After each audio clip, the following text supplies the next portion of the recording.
Shalom, salam jumpa kembali. Selamat pagi Opa, Oma, Eyang, Opung, Bapak Ibu semua yang dikasihi Tuhan Yesus Kristus. Kiranya atas pertolongan dan pemeliharaan Tuhan yang Maha Baik, hari ini kita dalam keadaan sehat, sukacita, dan damai sejahtera.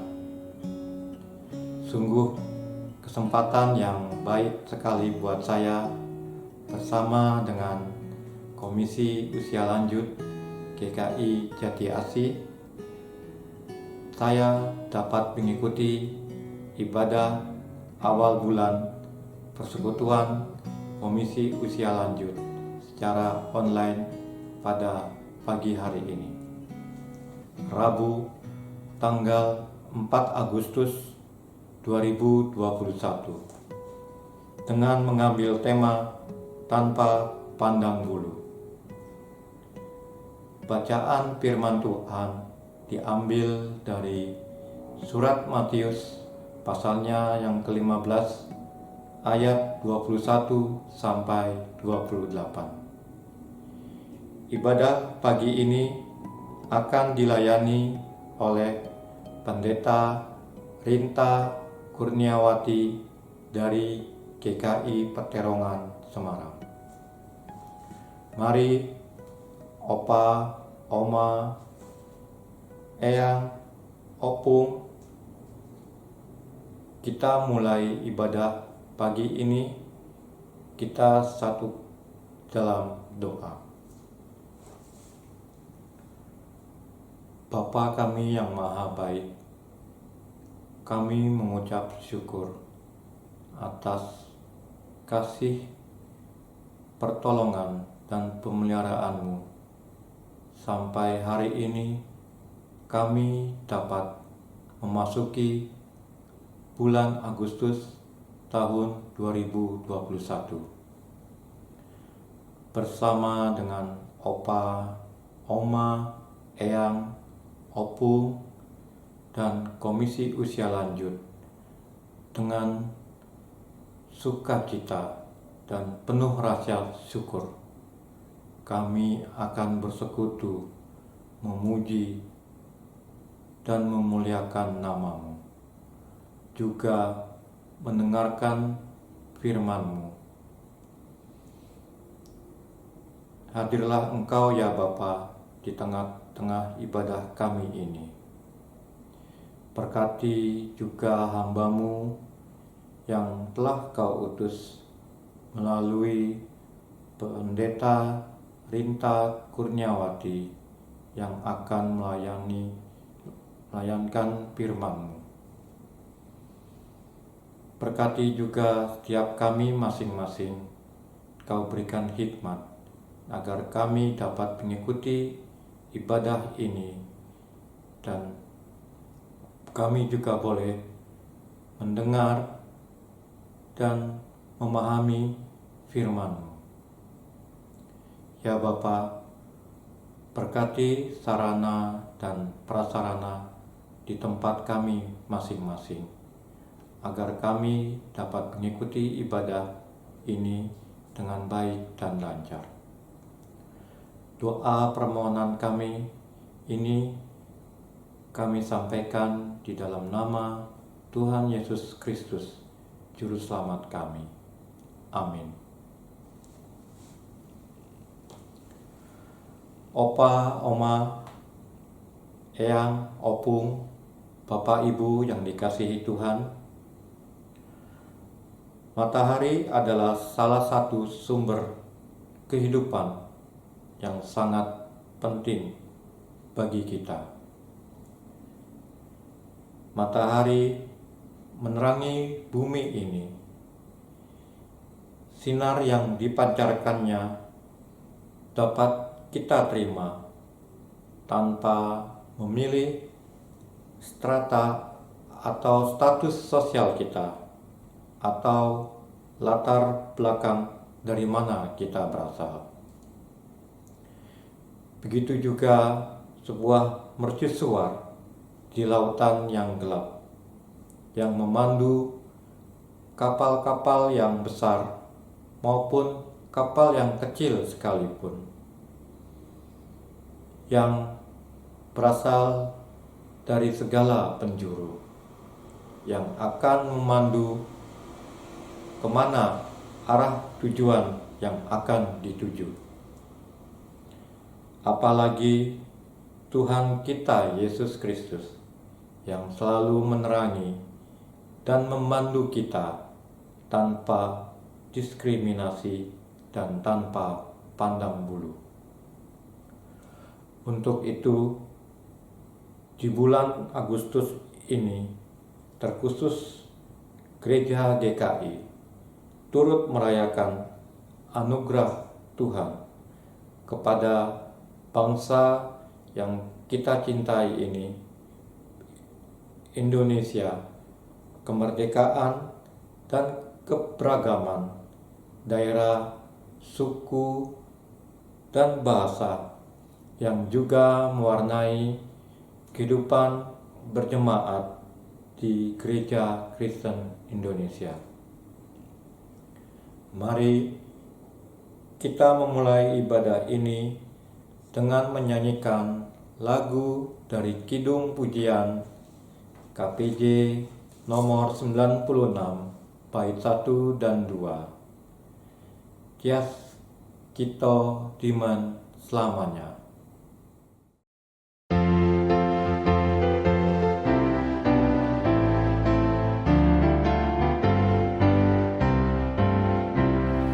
Tias kita diman selamanya, bungaran sukaretna, dene sang Rama ing swarga, nambah putra ring kita. Moro tansah berbunga, saben dina antuk terang, dalane urip endah apadan, moro tansah gembira.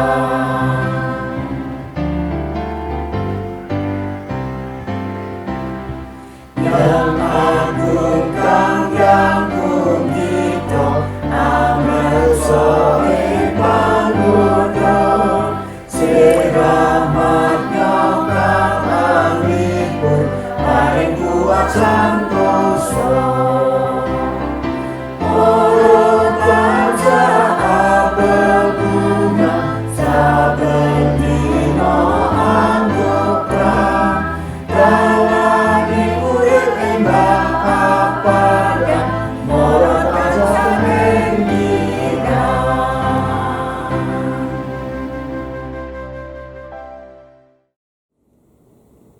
Bacaan Mazmur pada hari ini diambil dari Mazmur pasalnya yang ke-23.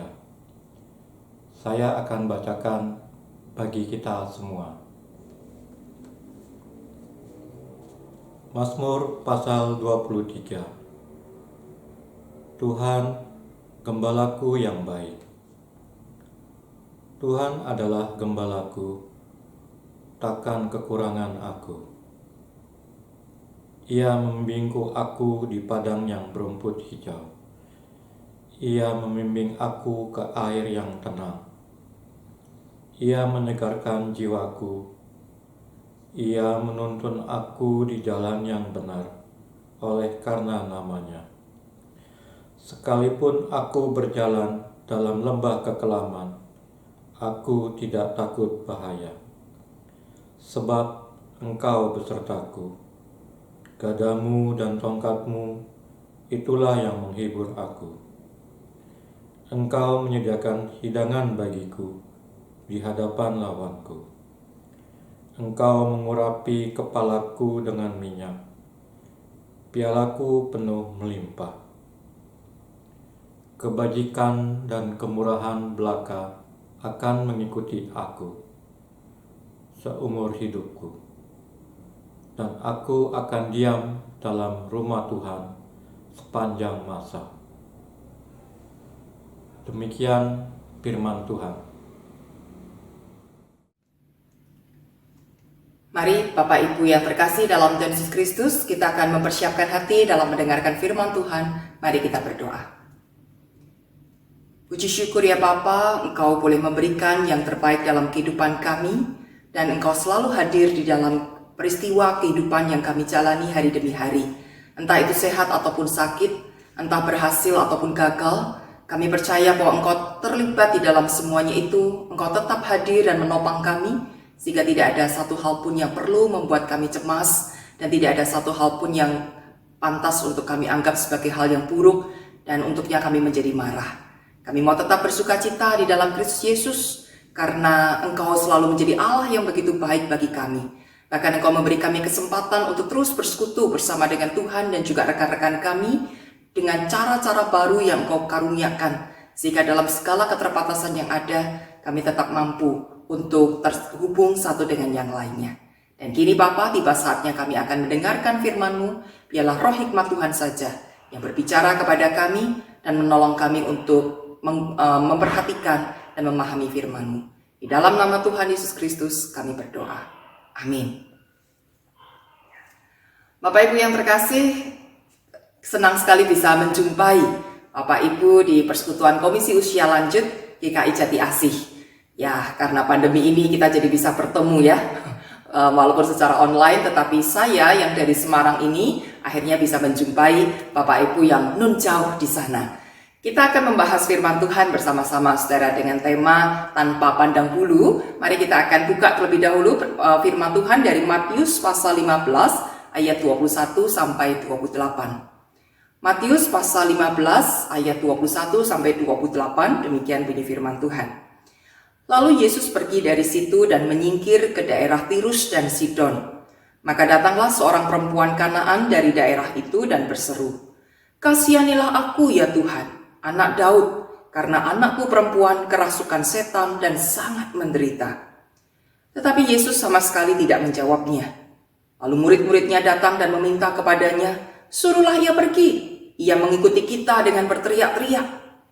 Jawab Yesus, "Aku diutus hanya kepada domba-domba yang hilang dari umat Israel."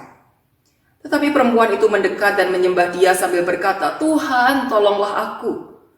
Tetapi Yesus menjawab, "Tidak patut mengambil roti yang disediakan bagi anak-anak dan melemparkannya kepada anjing." Kata perempuan itu, "Benar Tuhan, namun anjing itu makan remah-remah yang jatuh dari meja tuannya." Maka Yesus menjawab dan berkata kepadanya, "Hai ibu, besar imanmu, maka jadilah kepadamu seperti yang kau kehendaki." Dan seketika itu juga anaknya sembuh. Amin. Nah, Bapak Ibu yang terkasih, pernah mendengar istilah xenofobia? Sebuah istilah xenofobia yang berarti ketakutan terhadap orang asing atau orang yang berbeda dengan dirinya. Nah, saudara, ketakutan-ketakutan ini bisa terjadi karena banyak faktor.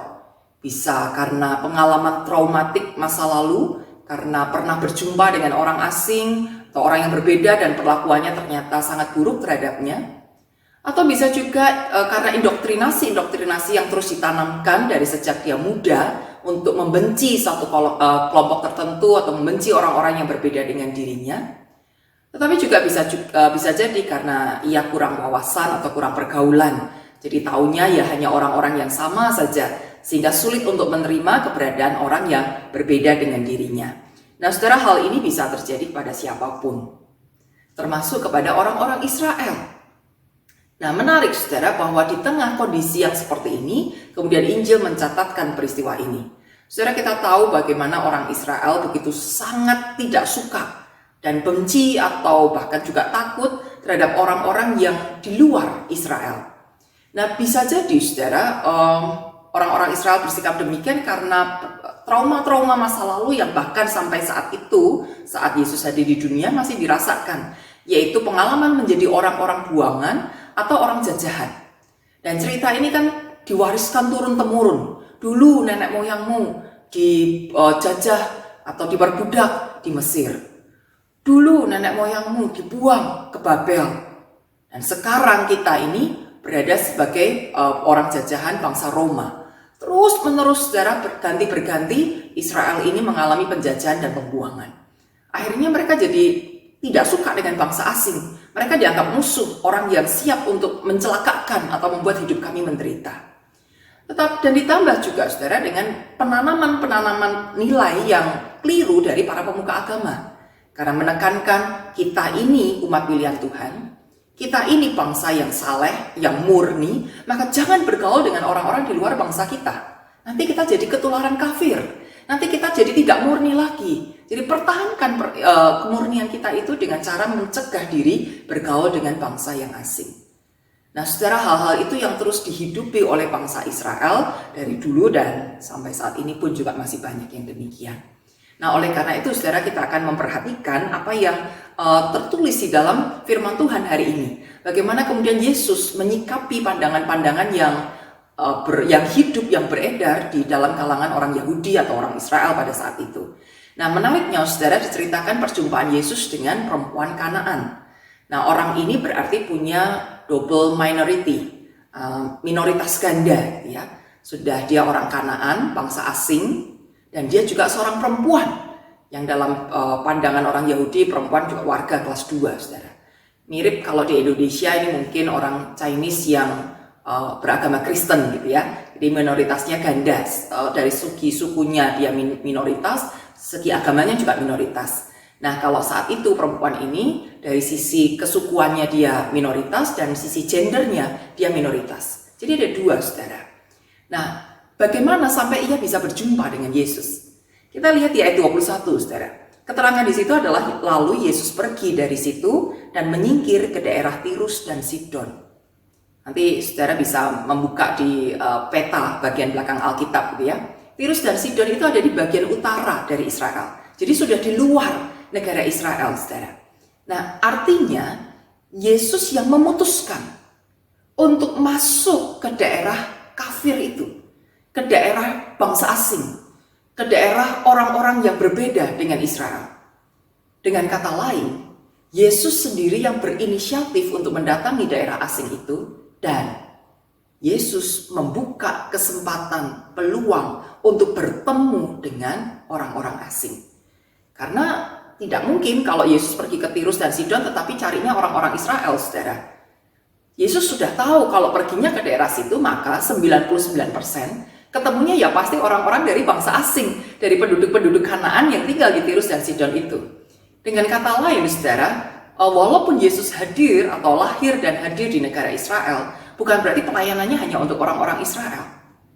Walaupun di Israel mungkin jarang sekali untuk ketemu dengan orang-orang dari bangsa asing, saudara, tapi ketika Yesus kemudian memutuskan untuk pergi keluar dari Israel, disitulah dia membuka peluang. Kedatanganku itu bukan hanya untuk satu bangsa loh. Seolah-olah Yesus mau mengatakan kedatanganku itu untuk semua orang, untuk semua bangsa. Maka ini loh aku datang kepadamu. Walaupun tidak diceritakan Yesus secara spesifik datang menjumpai perempuan Kanaan itu, saudara, tetapi kedatangannya di daerah itu membuka kesempatan. Orang Kanaan yang mungkin takut masuk ke Israel, apalagi seorang perempuan yang dipandang sebelah mata saja, mungkin tidak punya keberanian atau tidak tahu caranya untuk datang ke Israel dan berjumpa dengan Yesus. Tapi ketika Yesus datang ke sana, di situ Yesus membuka peluang untuk bisa berjumpa dengan perempuan itu. Nah saudara, ketika perempuan itu kemudian menjumpai Yesus, dia langsung berteriak, Tuhan, anak Daud, kasihanilah aku. Karena apa? Anakku perempuan kerasukan setan dan sangat menderita. Menarik saudara, perempuan yang dari bangsa asing bisa memanggil Yesus sebagai anak Daud. Ini bukan sebutan yang terlalu umum, saudara. Anak Daud itu istilah spesifik dari bangsa Israel, karena Daud sebagai raja yang berjasa di negara Israel, ya hanya ada di situ gitu ya. Dan Yesus disebut sebagai anak Daud dalam arti Mesias, itu tidak banyak orang yang tahu atau tidak banyak orang yang mau mengakui. Tapi perempuan ini dari kalangan bangsa asing justru menyebut Yesus sebagai anak Daud. Nah bagaimana respon Yesus? Kita lihat saudara respon Yesus. Di ayat 23 dikatakan Yesus sama sekali tidak menjawabnya. Ini respon pertama, diem, cuek, kayak nggak peduli gitu ya.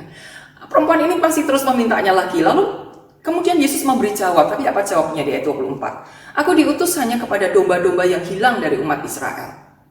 Perempuan ini kemudian menjawab, Tuhan tolong aku, ya tetap minta tolong. Dan akhirnya Yesus menjawab di ayat 26, tidak patut mengambil roti yang disediakan bagi anak-anak dan melemparkannya kepada anjing.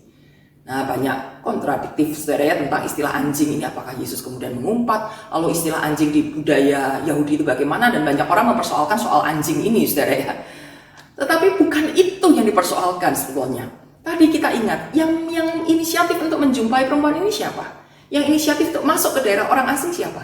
Yesus saudara. Yesus yang inisiatif ke sana. Yesus yang memberi diri untuk berjumpa dengan orang-orang asing. Jadi mustahil kalau kemudian kita menafsirkan jawaban Yesus ini dengan Yesus cuek, Yesus tidak mau peduli, tidak mau berbagi dengan orang asing, atau kalaupun Yesus hanya menyembuhkan tapi harus dengan menghina dulu perempuan itu. Enggak, saudara. Enggak. Sama sekali bukan maksud Yesus untuk menghina dan melecehkan perempuan ini. Tapi mengapa kemudian Yesus memberi jawaban-jawaban itu? Nah, ada sebagian yang menafsirkan bahwa Yesus ingin menguji seberapa besar iman perempuan Kanaan itu. Tetapi saudara, bisa juga kita pahami bahwa Yesus ingin memperlihatkan iman perempuan ini di hadapan para murid laki-laki Yahudi itu. Yesus mestinya tahu kualitas iman dari perempuan itu seperti apa. Maka Yesus sengaja memancing jawaban-jawaban dari perempuan itu untuk menunjukkan kepada para murid yang tadi sudah sempat ribut, Tuhan suruh dia diem lah, dia tuh teriak-teriak terus gitu ya. Dan mereka harus lihat bagaimana perempuan asing menaruh percaya kepada Yesus. Nah, hal ini untuk mengontraskan saudara dengan apa yang terjadi terhadap para pemuka agama Yahudi yang sangat merasa dirinya itu saleh luar biasa. Dalam perikop sebelumnya saudara, Matius pasal 15 ayat 1-20 diceritakan Yesus terlibat percakapan atau bahkan perdebatan dengan orang Farisi dan ahli Taurat. Karena mereka menuduh Yesus dan murid-muridnya tidak memelihara adat istiadat orang Yahudi. Kenapa? Karena para murid Yesus tidak membasuh tangan terlebih dahulu sebelum makan. Dan itu menjadi tuduhan kepada para murid Yesus. Dan kemudian Yesus menghardik mereka dengan tegas sekali dan rasanya tidak enak, saudara ya. Di Matius 15 ayat 7, 8, dan 9. Dikatakan, hai orang-orang munafik, benarlah nubuat Yesaya tentang kamu. Bangsa ini memuliakan aku dengan bibirnya, padahal hatinya jauh daripadaku. Percuma mereka beribadah kepadaku, sedangkan ajaran yang mereka ajarkan ialah perintah manusia. Orang yang kelihatannya saleh, orang yang kelihatannya murni, suci, tapi ternyata hatinya menjauh dari Tuhan. Mereka tidak mempermuliakan Allah, apalagi menaruh percaya kepada Allah.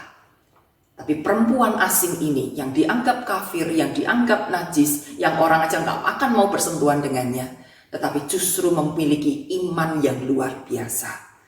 Pada akhirnya ayat 28 Yesus berkata, hai ibu, besar imanmu, dan jadilah kepadamu seperti yang kau kehendaki. Luar biasa bukan? Jadi secara peristiwa ini bisa saja mengajarkan kepada kita bagaimana soal beriman. Agak ironis ya, Yesus mengajarkan soal iman bukan dari orang Yahudi yang merasa sebagai bangsa umat pilihan Tuhan, tetapi dari perempuan asing yang dianggap tidak pernah kenal Tuhan.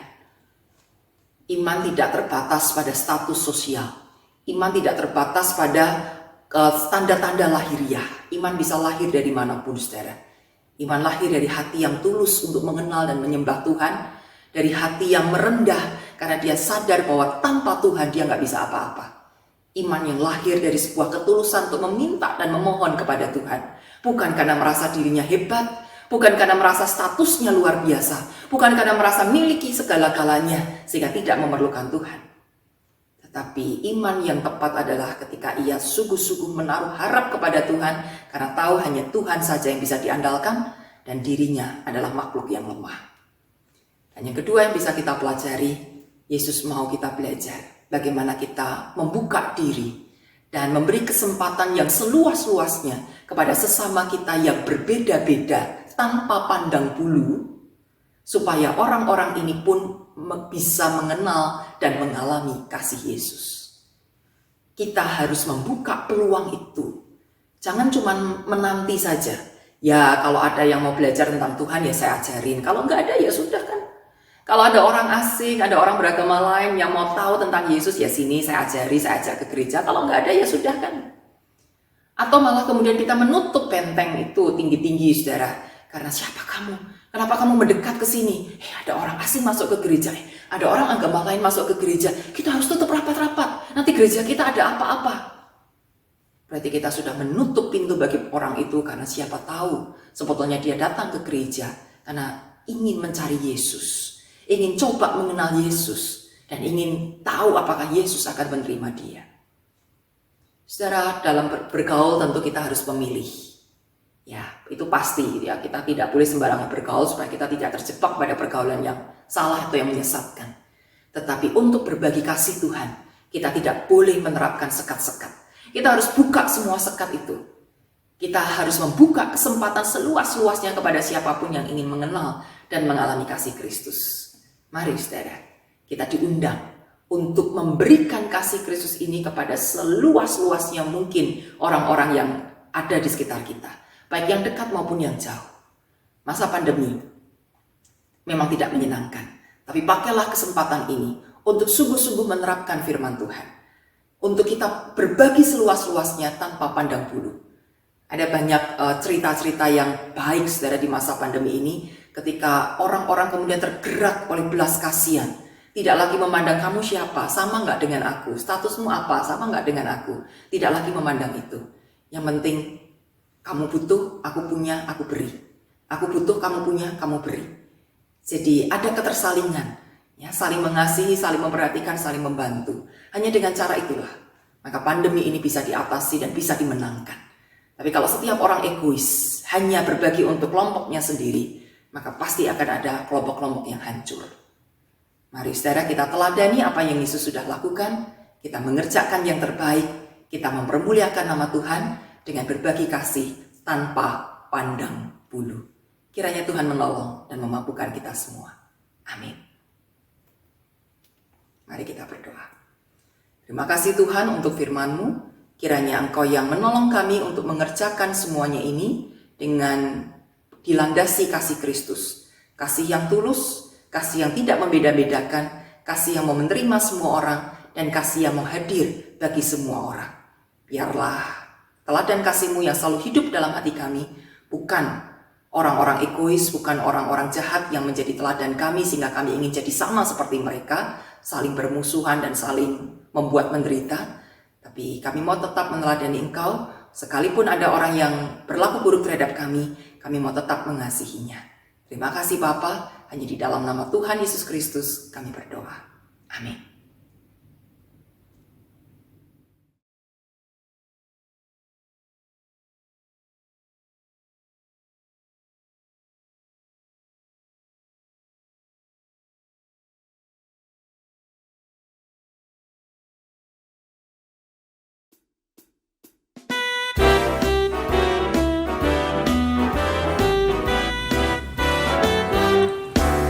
Berserah untukmu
Majelis Jemaat dan Jemaat GKI Jati Asih menyampaikan terima kasih kepada Ibu Pendeta Rinta Kurniawati yang dengan sukacita melayani di dalam ibadah awal bulan Persekutuan Komisi Usia Lanjut pada pagi hari ini.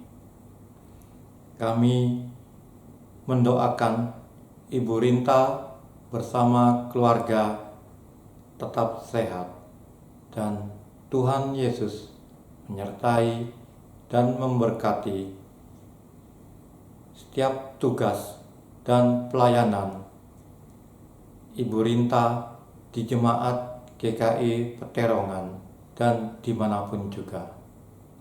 Salam kami juga buat Jemaat GKI Peterongan Semarang. Opa, Oma, Eyang, Opung, Bapak, Ibu sekalian, tiba saatnya sebagai ungkapan syukur kita. Mari kita memberikan persembahan syukur kita pada pagi hari ini dengan didasari dari surat Kolose pasal 3 ayatnya yang ke-17.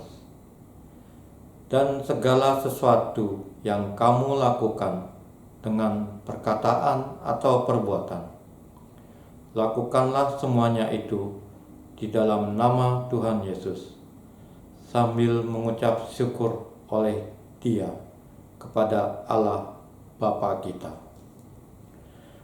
Persembahan dapat dimasukkan ke dalam amplop dan diserahkan pada ibadah Komisi Usia Lanjut berikutnya, atau dapat ditransfer melalui nomor rekening Bank Mandiri dengan nomor akun 125 0098 137755 atas nama Agni Arifana Dewi. Mari kita bawa persembahan kita ini dengan bernyanyi dari Kidung Jemaat nomor 235, Ku dengar berkat-Mu turun.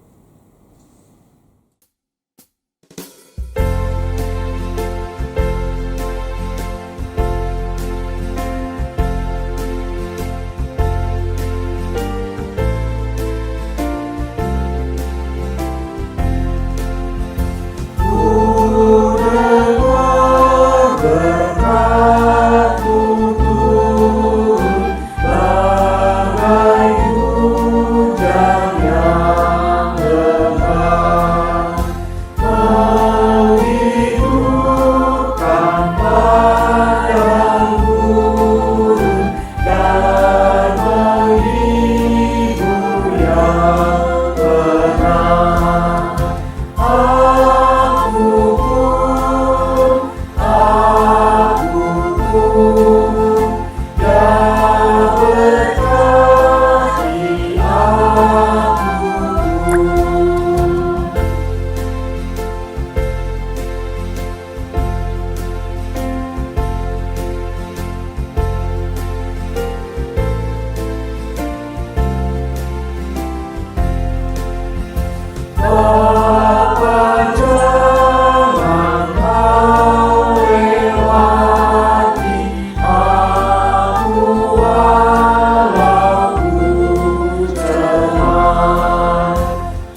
Mari kita bersatu di dalam doa membawa persembahan kita. Bapa kami yang maha baik dan pemurah, kami mengucap syukur atas kasih dan berkat-Mu dalam hidup kami. Sebagai ungkapan syukur, kami mempersembahkan sedikit dari berkat-Mu yang telah kami terima. Kuduskan dan layakkan persembahan kami ini hanya untuk hormat dan kemuliaan nama-Mu saja. Berkati tangan-tangan yang akan mengelola persembahan ini menurut kehendak-Mu saja.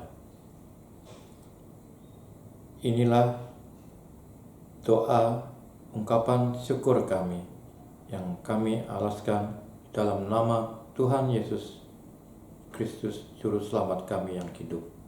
Amin.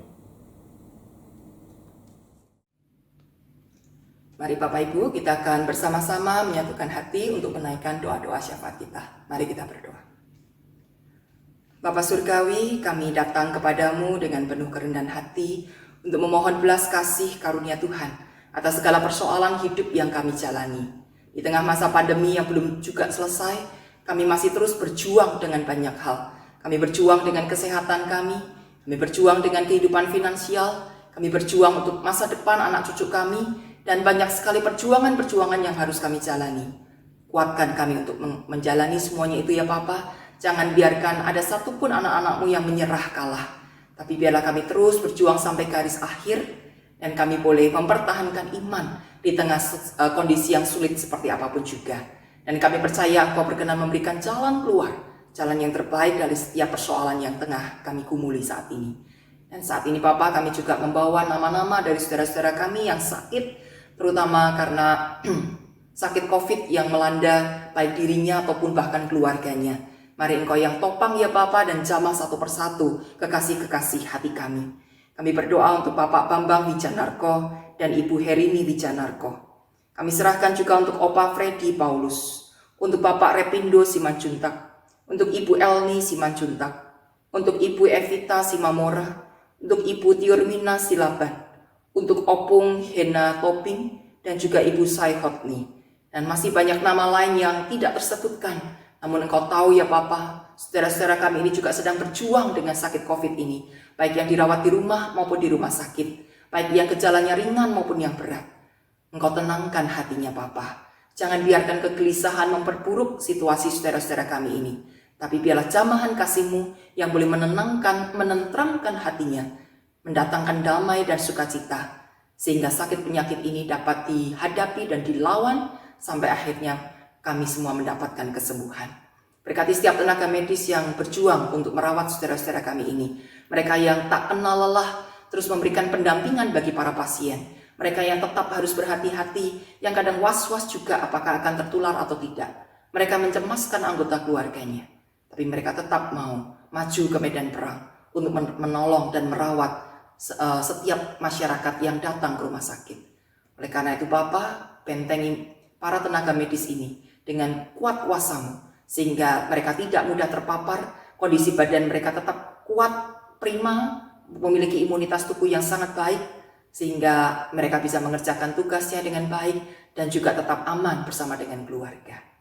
Bapak, kami serahkan juga untuk saudara-saudara kami yang lemah tubuh karena usia yang lanjut, juga karena sakit penyakit yang lain.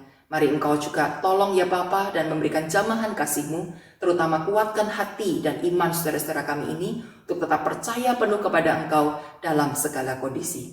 Kami berdoa ya Bapa untuk Ibu Sumartini Sihite, untuk Ibu Sutrisno, untuk Ibu Paulina Harkat Sudibyo, untuk Bapak Martin Marundruri, untuk Ibu Suryati Telam Banua, untuk Bapak Budiman Gultong, untuk Bapak Anton, untuk Opali, untuk Opa Joni Kali, untuk Ibu Keti Wodi, dan Ibu Lumban Batu. Dan mungkin juga nama-nama lain yang ada kami sebutkan dalam hati kami, dan yang Engkau tahu ya Bapa, mereka sangat membutuhkan kasih Tuhan.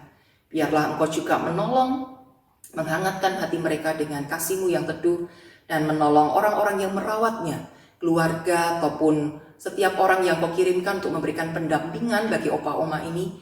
Tuhan kiranya akan memberikan kekuatan dan juga kesabaran, sehingga perawatan dan pendampingan itu bisa dilakukan secara optimal dan sungguh membawa kebaikan bagi saudara-saudara kami yang sakit dan lemah tubuh. Kami juga serahkan untuk saudara-saudara kami yang tinggal di panti-panti bereda, mereka yang tidak lagi memiliki anggota keluarga yang bisa merawat. Oh Tuhan, karuniakan juga sukacita. Walaupun mereka tidak lagi punya saudara secara kandung, tetapi mereka punya saudara-saudara baru di tempat tersebut. Maka biarlah kasih-Mu juga tetap memelihara kehidupan saudara-saudara kami ini, dan mereka tetap merasakan kehangatan kasih Tuhan melalui setiap orang yang dijumpai di tempat mereka tinggal saat ini. Kami serahkan juga ya Bapa untuk bangsa dan negara kami, biarlah Engkau yang terus memberikan kebaikan bagi pemerintah, Bapak Presiden Joko Widodo, Wakil dan juga seluruh menteri, anggota pemerintahan yang terus berjuang untuk mendatangkan kesejahteraan bagi rakyat Indonesia, untuk melakukan program-program terbaik bagi rakyat. Biarlah Engkau juga memberkati perjuangan mereka, Engkau menjauhkan dari segala yang jahat dan juga dari segala pikiran-pikiran buruk untuk mementingkan kepentingan dirinya sendiri. Terima kasih Bapa. Kami serahkan seluruh doa syafaat kami ini hanya ke dalam satu nama Tuhan Yesus Kristus yang berkenan mengajar kami berdoa demikian. Bapa kami yang di surga, dikuduskanlah namamu. Datanglah kerajaan-Mu, jadilah kehendak-Mu di bumi seperti di surga. Berikanlah kami pada hari ini makanan kami yang secukupnya. Dan ampunilah kami akan kesalahan kami, seperti kami juga mengampuni orang yang bersalah kepada kami. Dan janganlah membawa kami ke dalam pencobaan, melainkan lepaskanlah kami dari yang jahat. Karena Engkaulah yang mempunyai kerajaan dan kuasa dan kemuliaan sampai selama-lamanya. Amin. Saudaraku, ibadah persekutuan ini telah usai, tapi janganlah kita lepas dari ikatan persekutuan satu dengan yang lain. Tetaplah saling menghibur, saling menyapa, saling memberikan perhatian dan dukungan, dan tetaplah berbagi kasih baik dengan saudara-saudara seiman maupun kepada saudara-saudara yang lain, di mana Tuhan beri kita kesempatan untuk mengalami perjumpaan-perjumpaan tersebut. Mari kini kita arahkan hati kepada Tuhan dan terimalah berkat-Nya. Kasih karunia dan damai sejahtera dari Allah Bapa dan dari Tuhan Yesus Kristus, persekutuan dengan Allah Roh Kudus, akan senantiasa memberkati perjalanan hidupmu, menopang dan memberikan engkau kekuatan, mengaruniakan damai sejahtera dan sukacita dalam segala perkara yang engkau hadapi, dan memampukanmu untuk menjadi saluran berkat Tuhan dari sekarang sampai selama-lamanya. Amin. Bapa, terima kasih. Bapa, terima kasih. Bapa di dalam surga, ku berterima kasih. Amin. Tuhan Yesus memberkati. Shalom.